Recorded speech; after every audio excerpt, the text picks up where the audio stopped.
summations of lawyers. Following the summations, I will instruct you on the law, and then you will begin your deliberations. Under our law, defense counsel must sum up first, and the prosecution must follow, and the lawyers may not speak with you after that. The summations provide each lawyer an opportunity to review the evidence and submit for your consideration the facts, inferences, and conclusions that they contend may be properly drawn from the evidence. If you find that a lawyer has accurately summarized and analyzed the evidence, and if you find that the inferences and conclusions the lawyer asks you to draw from that evidence are reasonable, logical, and consistent with the evidence, then you may adopt those inferences and conclusions. But do bear in mind the following points. First, you are the finders of fact, and it is for you and you alone to determine the facts from the evidence that you find to be truthful and accurate. Thus, you should remember that whatever the lawyers say and however they say it is simply argument that's being submitted for your consideration. Second, remember that the lawyers themselves are not witnesses in this case. So if a lawyer asserts as fact something that is not based on the evidence, you must disregard it. Remember, nothing the lawyers say at any time is evidence, so nothing the lawyers say during their summations is evidence. You have heard the evidence, and you must decide this case on the evidence as you find it and the law as I explained. Third, during the summations, one lawyer's recollection of the evidence may in good faith differ from the recollection of the other lawyers or from your own recollection. And the lawyers will undoubtedly differ with each other on the conclusions to be drawn from the evidence. It is your own recollection, understanding, and evaluation of the evidence, however, that controls, regardless of what the lawyers have said or will say about the evidence. You and you alone are the judges of the facts in this case. If during your deliberations you need to have your recollection of the testimony refreshed, you may have all or any portion of the testimony read back to you. Fourth, remember that under our law, I am responsible for explaining the law, not the lawyers. If you think there is any difference between what the lawyers may have said and what I say the law is, your sworn duty as jurors is to follow my instructions on the law as you promised you would. And fifth, if during the summations I sustain an objection to a comment of a lawyer, that comment will be stricken from the record and you must disregard it as if it were never said. If I overrule an objection, the comment will stand. Whether I sustain or overrule an objection or on my own indicate that a comment must be disregarded, my ruling indicates only that the comment does or does not violate one of the rules of law set down for lawyers to follow during a summation. It is not an attempt to indicate that I have an opinion on what is said or of the facts of the case or of whether any of the defendants are guilty or not guilty. Remember, under our law, you will judge what facts, if any, are proven and whether any one of the defendants is guilty or not guilty, not I and not the lawyers. We will now turn to the summations. The court will recognize Mr. Niebusch on behalf of Mr. Kingsley. Thank you, Governor. Counsel. Ladies and gentlemen of the jury, you have all been part of a very unique process that honestly does not take place very often. You have had to manage 3 trials at once and listen to 3 different defense attorneys, and that itself is not an easy task. And I want to thank each of you for all your attention during this trial. When this trial began, I told you that this case is not about perfection. It's about perspective. It's about how we judge a man who works in one of the hardest, most dangerous environments imaginable. It's about how the law requires you to evaluate his actions, not from the safety of hindsight, not from the comfort of this courtroom, but in the reality of that world. Inside those walls, chaos is normal. Threats are constant. Every sound, every movement could be the start of something that turns violent in seconds. In that world, correctional officers like David Kingsley don't get to stand behind glass. They live on the line between order and danger. David Kingsley has lived that reality for years, working 16-hour shifts in a place most people couldn't walk in for 5 minutes. He doesn't get to hit pause or rewind when something happens. He reacts, because if you hesitate, someone gets hurt. This case isn't about a gang or a conspiracy. It's about reality, the real world of a New York State prison. It starts at Mohawk.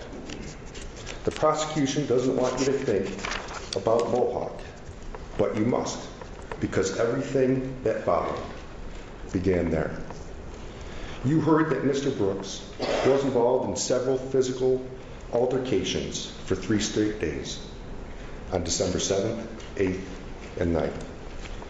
You were told more specific information when you heard from incarcerated individual Michael Peacock. And Michael told you that on December 8th and 9th, Robert Brooks was assaulted by other incarcerated individuals, not by officers, but by other prisoners inside Mohawk. Michael described how these people use locks and socks, deadly weapons capable of causing serious internal and external injuries. Michael also told you Mr. Brooks, on both occasions, was struck in the face, head, and body with fists, as well as being kicked, slammed to the ground by 3 individuals, one who was 6'10", 400 pounds, who were beating him all at once. Now, after his head hit the concrete floor, Brooks crawled away, got up, and started screaming for help. After these beatdowns, you heard from witnesses that told you about Mr. Brooks' resulting symptoms and the medical treatment that followed. The symptoms of nausea, vomiting, headaches, and general confusion, followed by making irrational statements like going on an airplane. All indications that something was seriously wrong with Mr. Brooks. Now, common sense tells you this. If a man is beaten like that, a game beatdown, as it was described, hit with swinging metal inside a sock, not limited to his face, you can assume those blows covered his body, and those injuries didn't disappear. They went with him from Mohawk to Marcy. Sergeant David Sayal responded to the 3rd incident on the 9th. He saw Mr. Brooks' face swollen and bruised, and during the pat frisk, he found a sock in one pocket and a lock in another. He told you how quickly that could become a weapon. In seconds. It's a lock and a sock. He said locks are not allowed outside an inmate's cubicle, that it's a serious infraction. Sergeant Sayal also described that just because a lock and a sock are in separate pockets doesn't make them harmless. All an individual has to do is slide the lock inside the sock, and he has a weapon that can cause serious injury and even kill somebody. He explained the pat frisk procedure, the importance of keeping an inmate's hands high on the wall and his eyes straight ahead. If hands comes down, it creates danger. If an individual looks around, it means he's sizing up his surroundings, gauging the correctional officer's position, and contemplating his next move.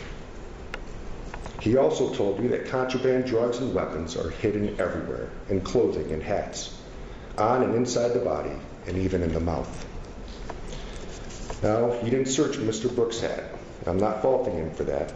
He did his job honestly and professionally. But it shows how quickly risk can hide in plain sight. It can also legitimize Officer Kessler's concern with Mohawk. Assistant Commissioner Marticello tried to talk about policies and procedures, but he hasn't worked in a housing unit in nearly 30 years. He worked behind those walls for 3 years and got out as soon as he could. He knows what's written on paper, and he even sat there and was able to read those policies to you, but he doesn't know the reality of that world anymore. He does not understand the practical solutions or techniques officers employ to keep themselves safe, such as having an individual keep his hands deep in his pockets. All he could say is that I would want to see his hands. Sergeant Sayal does understand the reality. He works 16-hour shifts, day in and day out. You heard about how short-staffed they are, and about all the overtime that they work. He doesn't go home at 5 o'clock to see his family. He's living in a job where every movement, every second, can turn violent. And the law says this: you must evaluate what happened in the context of that environment. not from the comfort of hindsight, not from the calm of this courtroom, but from that place, the world of danger and unpredictability, where decisions can happen in seconds and hesitation can get you seriously injured and sometimes killed. By the evening of December 9, 2024, Officer David Kingsley was almost at the end of his day, a 16-hour shift at Marcy Correctional Facility. He wasn't pacing the floor looking for trouble. He was standing there watching a movie, waiting for the clock to hit 10 so he could finally go home. He wasn't angry with Robert Brooks. He wasn't frustrated with him. He didn't even know who Robert Brooks was. There was no plan here, no conspiracy, no welcoming committee, no setup to ambush. When Mr. Brooks was transported out of Mohawk and arrived at Marcy, Officer Kessler was called up to the administration building to help get him out of the van. Officer Kessler refused not once, but 3 times. That alone tells you there was no welcoming committee waiting to hurt anybody. He didn't want to go because he didn't want to have to solve Mohawk's problem again. But the Mohawk officers were having trouble. Mr. Brooks was refusing to get out of the van. He was being difficult. The Mohawk officer himself described him as an asshole. So Officer Kessler finally agreed to help, along with Officers Kiefer and Anzalone. Remember, at this point, it was Mohawk's responsibility to transport him into the facility and into the infirmary. That's procedure. The Marcy officers, however, went out to assist, and Mr. Brooks was reluctant and refused to carry his bags. Officer Kessler was able to convince him to get out of the van, and he carried one of Mr. Brooks' bags to move things along. And all the officers escorted Mr. Brooks into the facility. Once inside, Mr. Brooks again didn't want to carry his property. Officer Kessler tried to convince him otherwise, to no avail, so they left it behind in the lobby. While escorting Mr. Brooks into the facility, they went through the first sally port and into the vestibule area. Brooks was unshackled by the Mohawk officer. At that point, his hands and legs were free, and he had not yet been searched. And that's the most dangerous moment for an officer, when you're face to face with an unrestrained inmate you don't know, who hasn't been searched, and who's acting unpredictably. An order was given for Mr. Brooks to put his hands deep in his pockets. That's a safety order. It prevents sudden movements or swings, and he didn't comply. The order was given again, and again, he didn't comply. It was at this time Officer Walrath suddenly ran forward and put Mr. Brooks in what can only be described as a UFC-style chokehold, a violent maneuver with tremendous force. He lifted up and sank down on Mr. Brooks' neck, sustained that pressure, and eventually slammed him against the wall, face first. It's impossible to know exactly why Officer Walrath did it. Maybe he thought Mr. Brooks was going to resist. Maybe he saw a movement he didn't like. Maybe he was frustrated. We don't know. But what we do know is that David Kingsley wasn't even there. He didn't see it. He didn't plan it. Officer Kessler said that after the chokehold, someone yelled for it to stop, and the officer stopped. He said that after that moment, he thought it was over, that he was surprised by Officer Walrath's action, that he didn't see it coming, and that during this he reacted by giving several coronial strikes to Mr. Brooks' legs. And in an effort to gain control and compliance, the reality is he did not know why Walrath did this. But in that moment, he relied on his fellow officer.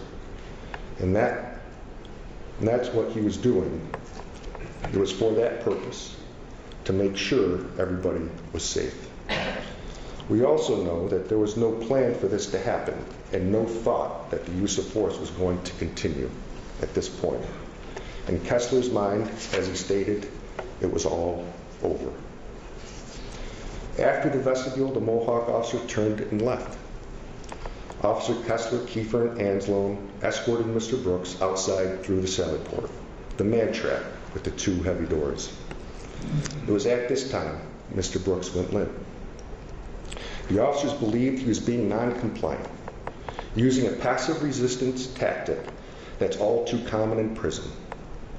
Officers Kessler explained this. Inmates go limp to make it hard to move them, or to put officers in vulnerable positions where they can be kicked or struck. They didn't think Mr. Brooks was in distress, despite seeing Officer Walrath's vicious chokehold or considering the damage it may have caused. We, however, now know his going limp was the first sign of distress. Officer Kessler stated that it took several attempts, but they eventually got Mr. Brooks back to his feet. There was no use of force at that moment, but it seems like a pivotal moment in time. Once they continue and exit the second gate, Officer Kiefer ordered them to put Mr. Brooks on the ground. He went to his knees, then his stomach. And Officer Kiefer then told the other officers to stand back, and he deployed a short burst of pepper spray towards Mr. Brooks' head and neck. Kessler stated he did not know what Officer Kiefer was going to do until he told them. An act that admittedly would not cause physical injury, let alone serious physical injury, but maybe some discomfort and irritation. Immediately after this, Officer Kiefer called a red dot, a facility-wide emergency. After all this, Officer Kessler told you again he thought it was over, that the use of force was over, and they would continue to the infirmary. There was no plan, no ongoing conspiracy, no accomplices, no welcoming committee. Each event was its own, separated in time, cause, intention, and purpose. Now, when a red dot is called, every available officer must respond, even if it's canceled. They go to the scene to ensure no one is hurt and no further help is needed. And that's exactly what David Kingsley did. He wasn't called to hurt anybody. He was responding to the sound of an emergency, the sound that tells every officer that somebody might be in danger.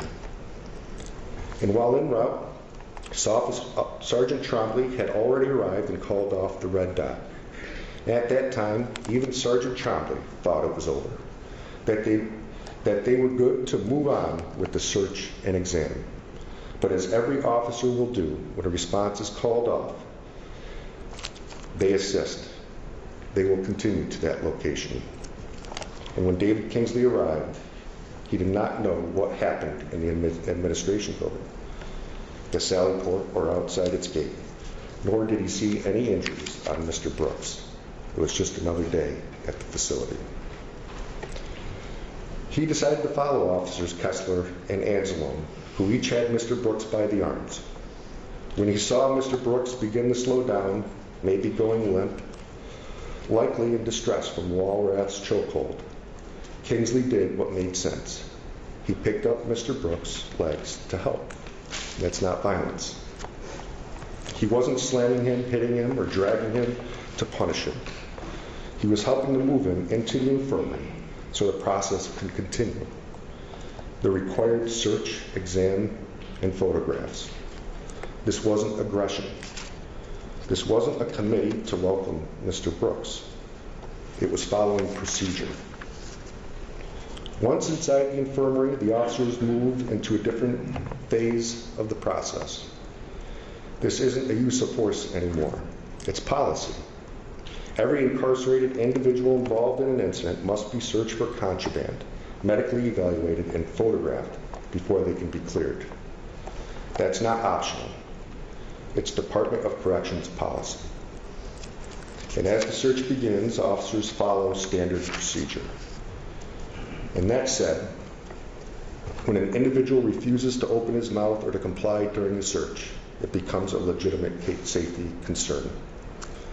Remember, both Sergeant Sayal and Assistant Commissioner Marticella testified that contraband and drugs are hidden everywhere in prisons, in clothing, in the body, even in the mouth. They also told you how important it is to check for hidden weapons, drugs, or items that could be swallowed or used against officers. That's the environment these men work in every day. And that's when Officer Farina steps in. He moves in to check Mr. Brooks' mouth. Not to hurt him, but to make sure there's no hidden contraband or obstruction, and possibly to wipe away blood or pepper spray. You'll see a cloth in his hand. The district attorney wants you to believe that cloth was used to try and gag Mr. Brooks, but that's simply not true, and it's illogical. Look at the video. You'll see Farina wiping. He's performing a standard, lawful, and necessary part of the search process. Suddenly, Mr. Brooks bites down, hard, on Officer Farina's finger. He didn't hurt his finger by punching him, as Sergeant Trombley tried to imply. He even heard somebody say, "Got bit." And in that instant, Farina reacts. Officer Kessler describes those punches, once in the face and several others striking Mr. Brooks viciously in the throat. Violent, forceful, uncontrolled punches that nobody in that room knew were coming and impossible to stop. As quickly as it happened, it ended. It's not policy. It is excessive. It's a spontaneous reaction to sudden pain and frustration. Put in context, being bitten or exposed to blood in a state prison isn't the same as it would be out here. Officers know what that can mean, and it happens all the time. Exposure to hepatitis, HIV, AIDS, or other life-changing infections is always a concern. They know the long, uncertain process that follows: testing, medication, and the waiting. That's the kind of panic that drives a reaction like this. Now, where's Officer Kingsley during all this? Right next to Officer Farina, steadying Mr. Brooks' neck and head so the search can be completed. He's not choking him. He has his fists on both sides of the head under his jaw. His fingers are not wrapped around his neck. He's not restraining him to cause pain or obstruct his airway. He's doing what officers are trained to do: control movement in close quarters, try to steady the head and open the mouth. And when Officer Farina starts throwing those punches, Kingsley releases. He shifts, adjusts, and tries to manage the chaos. At no point does he strike Mr. Brooks. He doesn't punch, he doesn't kick, he doesn't act out of anger. Nothing shows David Kingsley is taking any pleasure in what's happening. He's calm, focused, doing his job in the middle of chaos he didn't create. That's not depraved indifference. That's not malice. That's a correctional officer trying to do his job in an impossible place. After Officer Farina punches, the room is tense, but not loud. Even though there's no audio on the video, you can see that most of the officers are not shouting or even speaking. They're moving with purpose.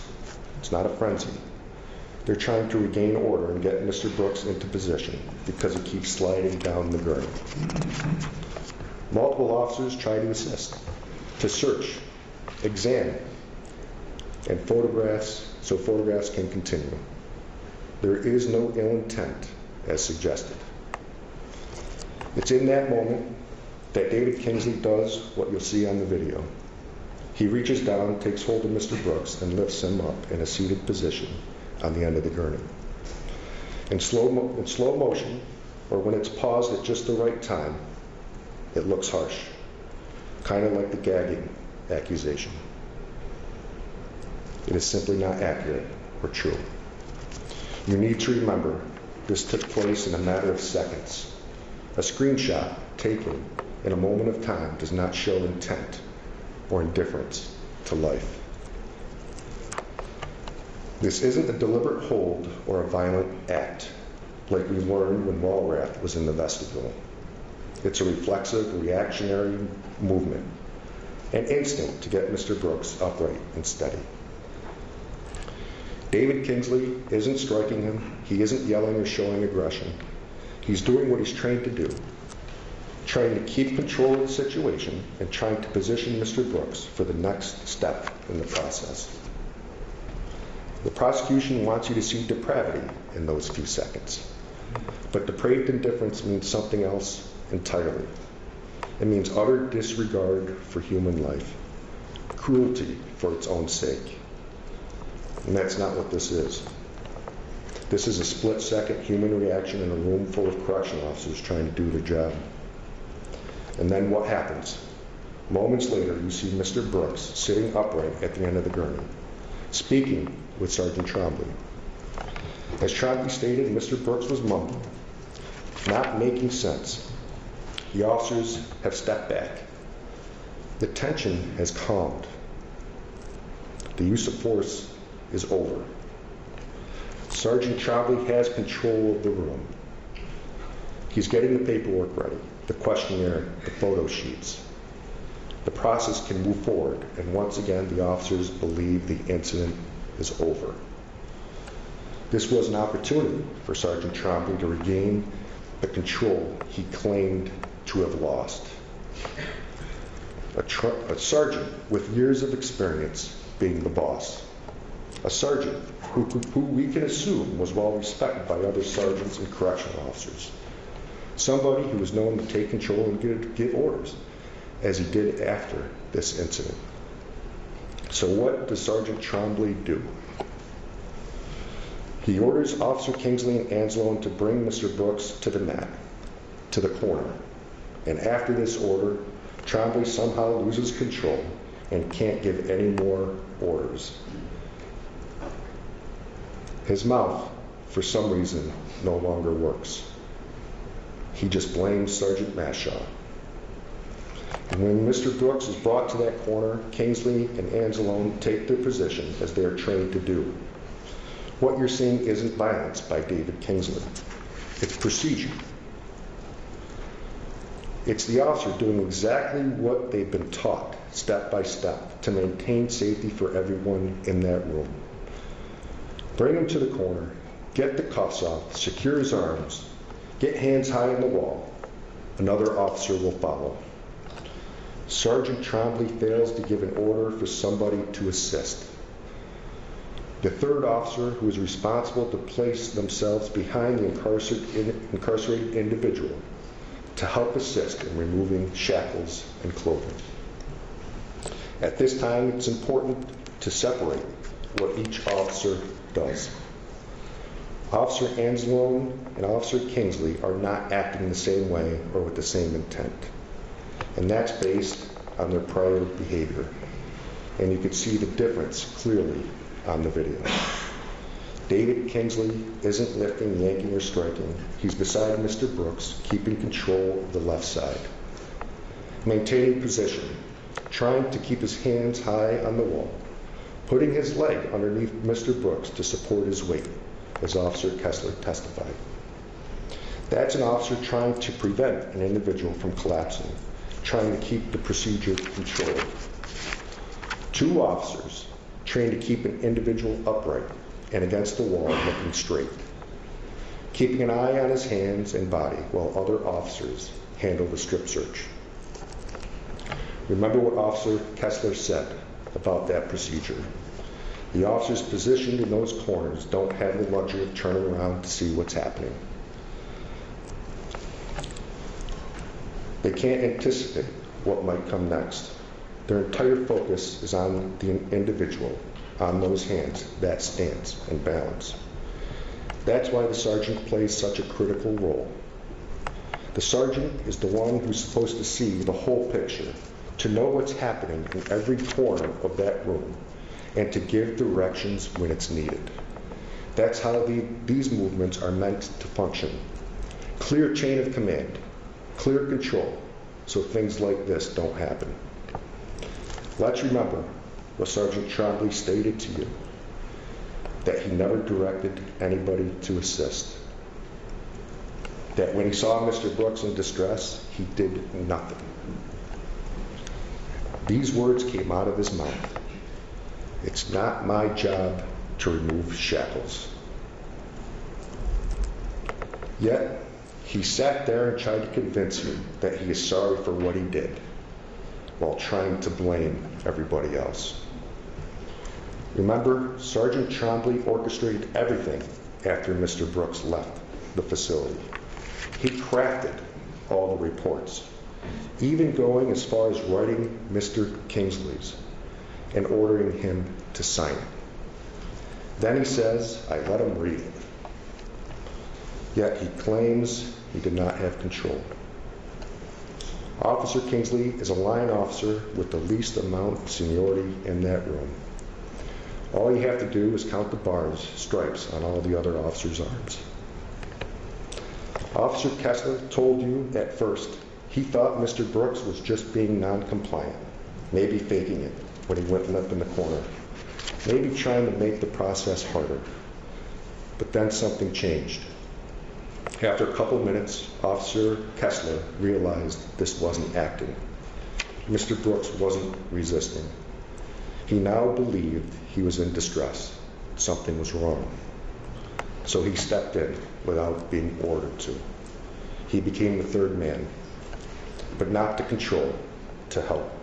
He urgently tried to remove the leg irons and the shackles without being ordered, because it was clear to him that Mr. Brooks needed immediate medical attention. And once he freed the restraints, the officers placed him back on the gurney to begin life-saving efforts. And what you do see during these moments on the video, you see Officer Kingsley with one hand on Mr. Brooks' left wrist and Officer Gallagher on the right. They're not striking, not choking, not holding him down to harm him. They're holding those wrists because they don't know what's happening. And policy requires control of the inmate's hands whenever there is uncertainty about an inmate's condition. They could have thought Mr. Brooks might be overdosing, that maybe before transport he had swallowed drugs or a balloon ruptured. That's why the first step is to administer Narcan. Narcan is designed to reverse an overdose, and it can cause an immediate violent reaction if the person suddenly regains consciousness. That's why those wrist holds are used, not to punish, but to protect everybody in the room. And as the medical examiner testified, there were no external injuries that would have informed the officers what was actually wrong with Mr. Brooks. And that's critically important. There was nothing they could see that revealed the internal trauma. So they reacted to what they thought they were seeing, a possible overdose, a medical crisis, and did exactly what they were trained to do. What happens next is the best evidence of their intent. Because once it became clear that Mr. Brooks was in distress, these officers, including David Kingsley, did not stand back. They lined up to provide CPR. They worked to save him. They performed life-saving measures for minutes on end. This was not some sort of ruse to cover up these actions. And as the testimony showed, Kingsley was the first one in line to provide CPR. You heard a lot about the body cameras in this trial. The district attorney wants you to believe that these officers, including David Kingsley, intentionally didn't turn them on because they wanted to hide what they were doing. But the evidence you actually heard tells a different story. The entire facility rarely used them. Not just these officers on this particular night. Specific to David Kingsley, however, Investigator Cornish testified that the transportation officers are required to pick up their cameras from the camera room right before taking somebody out of the facility, and then return them to their docking station immediately when they get back from the transport. That's the policy. They're not regularly issued an alternate camera when they come back. And Investigator Massot confirmed that. He told you that no alternate camera was ever provided to Kingsley after he returned from transport that day. That's not concealment or being part of some conspiracy. That's procedure. Now, during the medical response, Sergeant Trombley gave an order. He directed the officers to activate their body cameras, and they did. Once that happened, those cameras captured not only the video, but also the audio of what took place next. And that's how you could know what those moments really looked and sounded like. Investigator Masil told you that there was additional body camera footage recorded after that order. Footage that showed the medical response, the CPR, the Narcan, and the efforts to save Mr. Brooks' life. It may have shown officers doing everything they could to help, including David Kingsley, who was the first to perform CPR, which you heard directly from Sergeant Trombley. This action destroys the theory of depraved indifference. Those few minutes reveal the truth, that when the officers realized something was wrong, when they understood that Mr. Brooks was in distress, they acted immediately. They did not prevent medical assistance. They worked with urgency to save a man's life. That's not depraved. That's not indifference. That's not murder in the second degree. And that is the heart of this case. And when you strip away the speculation, the slow motion replays, the freeze frames that extend time, and the labels that the prosecution wants you to adopt, what you're left with is this. David Kingsley never struck Mr. Brooks. He never kicked him. He never set out to hurt him. He followed his training, trusted his fellow officers, and responded when chaos erupted around him. He did not conspire. He was not an accomplice to others' unforeseen actions. When it mattered most, when Mr. Brooks was in distress, he tried to save him. The medical examiner couldn't say that anything David Kingsley, the medical examiner couldn't say that anything David Kingsley did caused or contributed to Mr. Brooks' death. All she could do was describe his injuries from multiple incidences, including mobile, and explain toxicology results that indicated the presence of K2, a drug that can cause many different behaviors and health issues. That alone creates reasonable doubt. And as Officer Kessler said again and again, after each incident, I thought it was over. After the vestibule, after the sally port, after the pepper spray, and after Officer Farina's punches, I thought it was over. Each moment was its own. Separate, distinct, and unplanned. That does not create a conspiracy, a welcoming committee, or an accomplice. And remember this, just because correctional officers wear the same uniform doesn't mean they're part of the same gang. It doesn't mean they have the same motivations, the same knowledge, or the same intent. Just because one officer saw or witnessed something, it does not travel to officers who are in the hallway or in a different room. The acts of some, even those that look violent on video, do not make everyone in that room equally culpable or prove that they were acting together with the same purpose. The law demands that you judge each man individually. And when you do that, you'll see David Kingsley for who he is, a correctional officer who responded to chaos, followed orders, and tried to save a life. Now, the second charge in this case, manslaughter in the first degree, asks whether David Kingsley intended to cause serious physical injury and in doing so cause the death of Mr. Brooks. But nothing in this record, not one word, not one frame of video, not one piece of testimony shows that intent. There is no evidence that he wanted to hurt anyone. There is no evidence that he set out to cause serious injury. There is no evidence that he caused injury. From start to finish, his actions show only an intent to control and to stabilize. And that's not intent. That's training, duty, and decisions being made under immense pressure. You may believe, as human beings, that mistakes were made that day. And you may wish something had been done differently. but these feelings don't make a crime.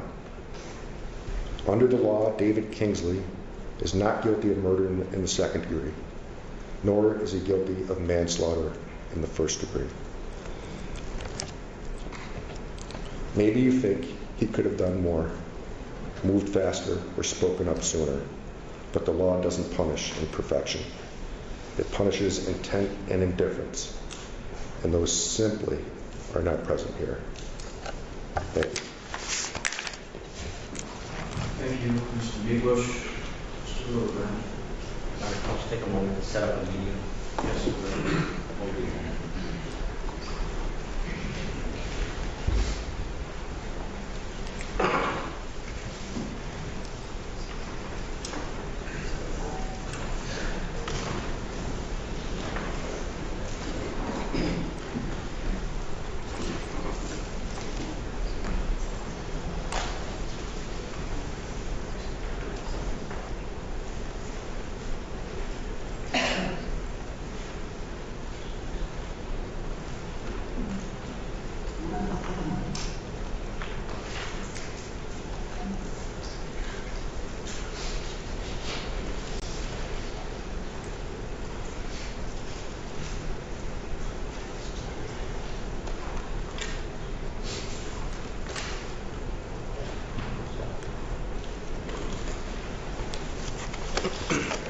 Good morning, folks. And Your Honor, good morning, and counsel.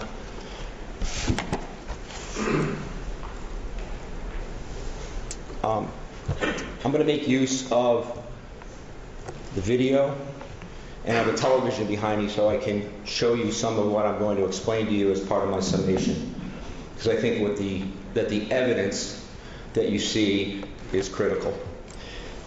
Before I do that, though, let me begin by thanking you, and I mean that sincerely.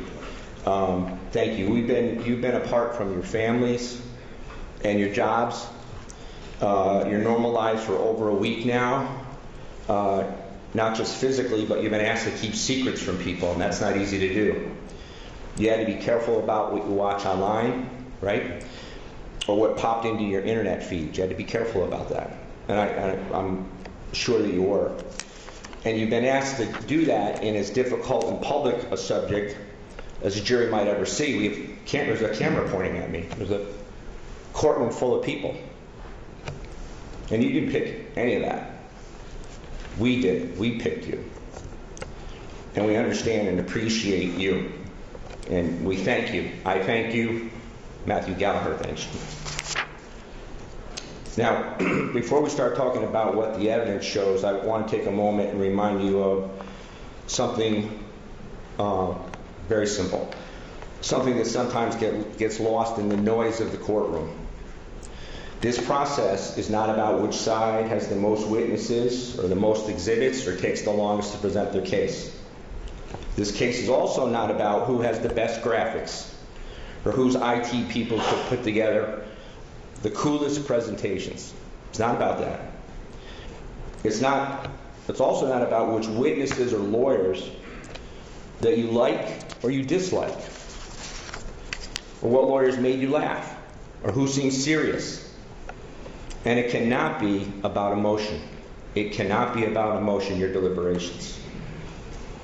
Emotion from the lawyers or emotion from what you feel cannot be part of your considerations. The judge will tell you that. And I know you understand that. And I know that you'll do your job because you've been as attentive as any jury that I've ever stood before. Your decisions are about the evidence. It's about proof, and it's about the government with all its power and all its resources has met its very heavy burden to prove Matthew Gallagher guilty beyond a reasonable doubt for 3 crimes: murder, manslaughter, and gang assault.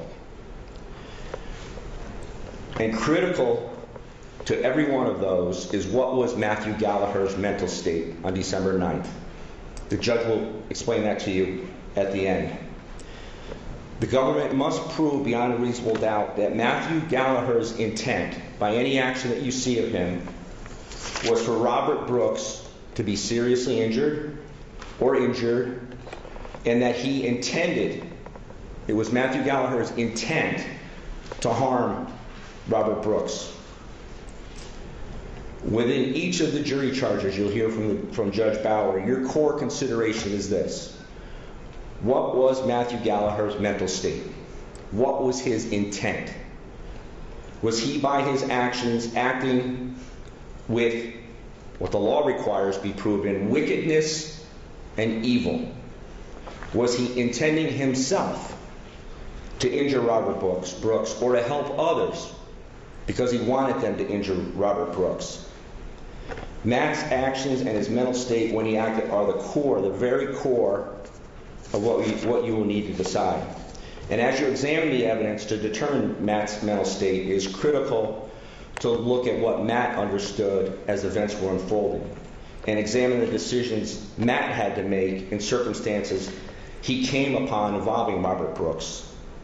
These were circumstances that Matthew Gallagher did not create, that his decisions were without guidance from his sergeants, and in the roughly 45 seconds that Matthew Gallagher was in the medical room before he was sent off by Sergeant Trombley to get the shackles, did the government prove to your satisfaction beyond a reasonable doubt that during that time Matthew Gallagher's intent was to injure Robert Brooks? That in those 45 seconds did Matthew have a mental state that convinces you that he is intending to injure Robert Brooks? I will try my very best to show you Matt Gallagher's mental state shortly. You will see it on the videos. Ask yourself as you deliberate, for what reason would Matthew Gallagher have the intent or the goal to harm or injure Robert Brooks? Matthew Gallagher had never spoken to Robert Brooks. Robert Brooks had caused Matthew Gallagher no harm, no disrespect. Matthew Gallagher had never even given Robert Brooks an order or spoken to him, and Robert Brooks had never refused an order from Matthew Gallagher. Matthew Gallagher did not strike Robert Brooks at all. If his intent was to injure Robert Brooks, would he not strike Robert Brooks when he had an opportunity? Your analysis is not about whether Matthew Gallagher made decisions that you think should have been made differently. None of you have faced those circumstances that he was in, or whether his decisions were not perfect. It is whether in Matt's decisions he intended to injure Robert Brooks and not that he just made imperfect decisions.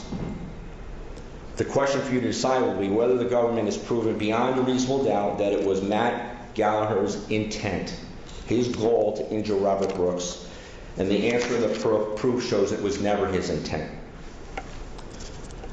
When Matt Gallagher stepped just inside the medical room at roughly 9:25 and 13 seconds p.m., 9:25, he knew nothing whatsoever about Robert Brooks.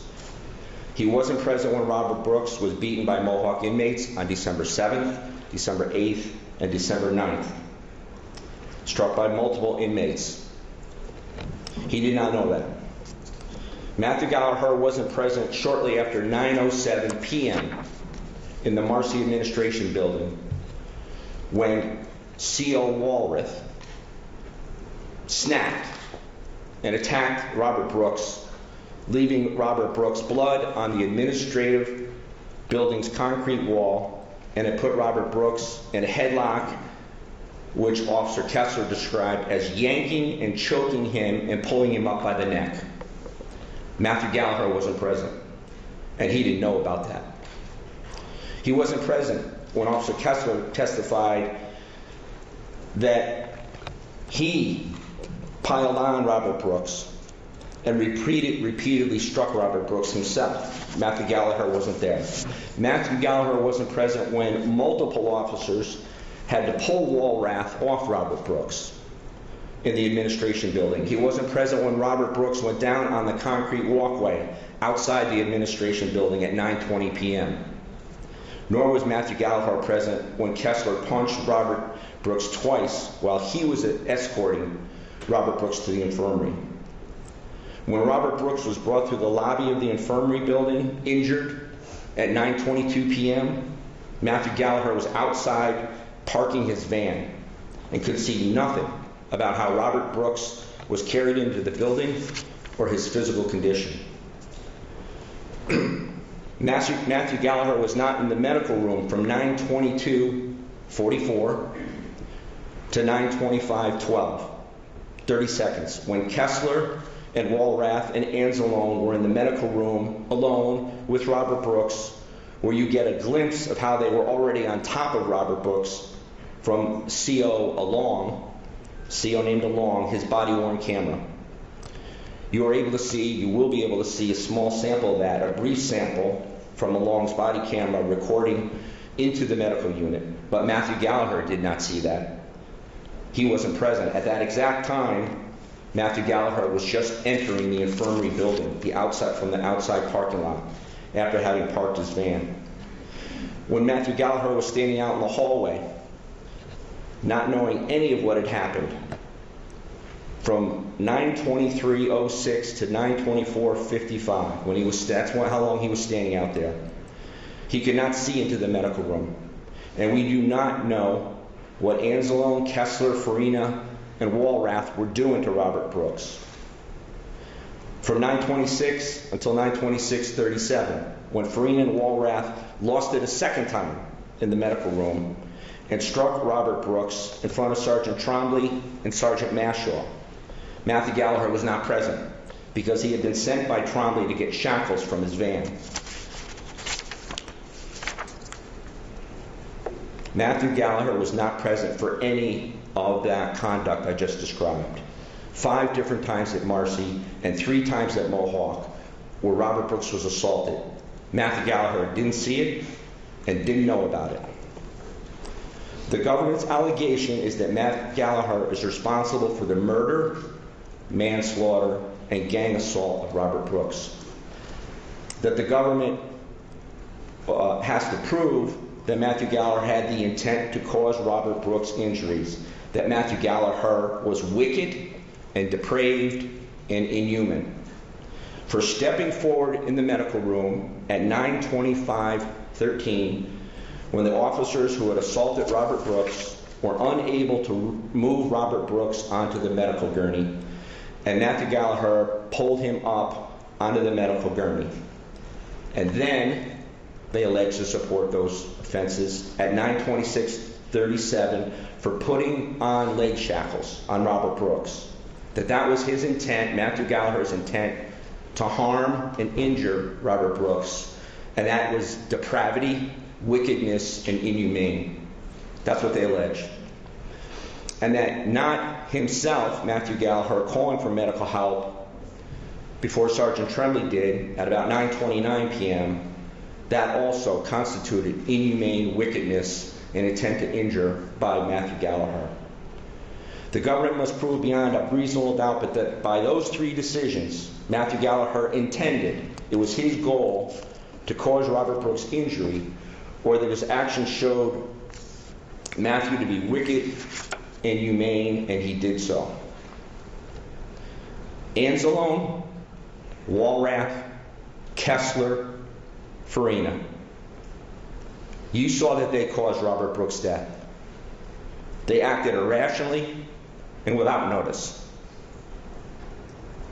But the heavy finger of the government is pointing this last week at Matthew Gallagher, saying he intended to cause Robert Brooks' death, that he is wicked and inhuman, and that he intended to cause physical injury to Robert Brooks. You were promised much in the government's opening statement to you, and you expected to be shown evidence of reprehensible actions by Matthew Gallagher. You were promised that by both the tone and the substance of the opening statements. These were promises to you, and you would have been reasonable jurors to have expected the government to follow up on those promises. 1, the prosecutor told you repeatedly at the start that they, it was said 10 times, they kill Robert Brooks. He told you he would prove Robert Brooks' death was quote, a carefully orchestrated act, close quote. And Matt Gallagher, quote, treated Robert Brooks with depravity. I can imagine what you expected to see. Blows raining down by Matt Gallagher on Robert Brooks as part of the, quote, orchestrated act or a planned meeting to create an orchestrated act. And what was then shown to you by way of evidence to support that promise, that Matthew Gallagher never struck Robert Brooks and was never shown even to try to injure Robert Brooks. Matthew Gallagher walked into a situation in the medical room at 9:24:55 p.m. that he did not create. He orchestrated nothing. All the conduct that was promised you, that they would prove to you that Matt Gallagher did, was done by others. Anzalone, Farina, Kessler, Walrat. None of it was done by Matthew Gallagher. Second, you were told in the opening that the government witnesses were to show you that Matt Gallagher was part of a gang. Remember how it was said, a gang. You heard that several times. 3 times. What gang did they show you that he was part of? Sergeant Tromley told you that these CO employees were not even friends. They don't hang out. They are co-workers. They're owned by Docs. Docs tells them how to dress. Docs tells them how to act. They're owned by Docs. They go to work in a horrible setting, and they're not buddies. They're co-workers. They're not a gang. They work shifts on different days, double shifts, triple shifts. There were 204 employees in that prison that day because there were 204 cameras that had been used. And COs don't know who they would be placed with on any shift. They don't plan or orchestrate anything together. There was no meeting beforehand or plan, and it certainly was not a gang. And Matt Gallagher was not part of any group. He's an employee. At 9:25:47, Matt Gallagher individually, as a Docs employee, tried to pull Robert Brooks onto a medical gurney. Shortly thereafter, he was told to fetch leg shackles because his work supervisor told him to do so. They could be put on ankles of Robert Brooks. Where is the gang in that? Isn't that a man doing his job? Third, you were also promised at the outset that the government would bring forth evidence that Matt Gallagher had intent to cause Robert Brooks physical injury, that there was a plan that